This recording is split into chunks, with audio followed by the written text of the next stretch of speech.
essentially one of the problems with precaution more than anything else, at least the version of precaution that we're now celebrating the 20th anniversary of next year, which is the David G. version. David G. wrote Late Lessons from Early Warnings. And his definition of precaution essentially is the reversal of the burden of proof.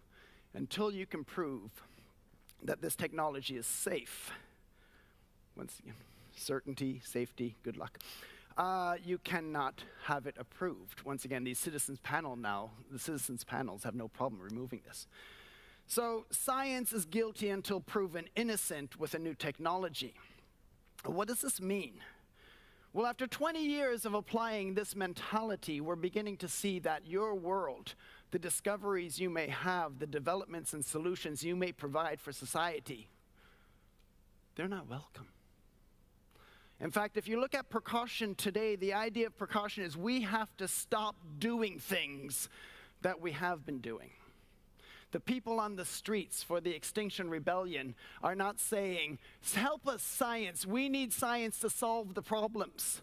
We need science to create new discoveries to help us find solutions. They're not saying that. They're saying stop flying, stop eating meat, stop industry, stop banking.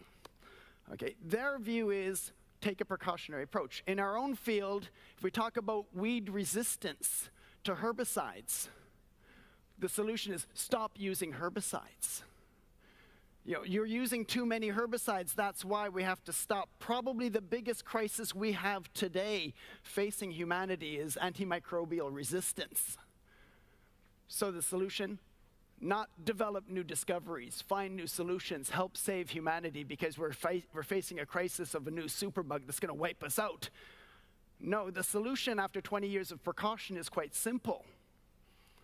Stop using antibiotics. So we have now this precautionary logic morph into a precautionary mentality, which is saying that scientists are not going to provide the solution. Scientists created the problems.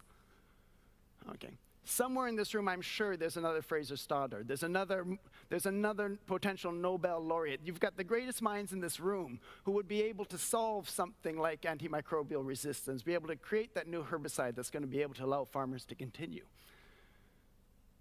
But there's nobody who's going to allow you to continue because the view is quite simple. We need citizens panels to stop these things.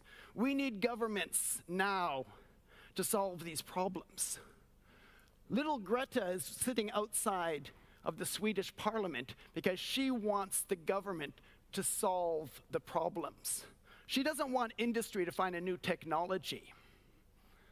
Okay. This is the problem we have today, is that people who are complaining, they want a new government led by citizens panels to get everyone to stop doing what was causing, in their views, the problems.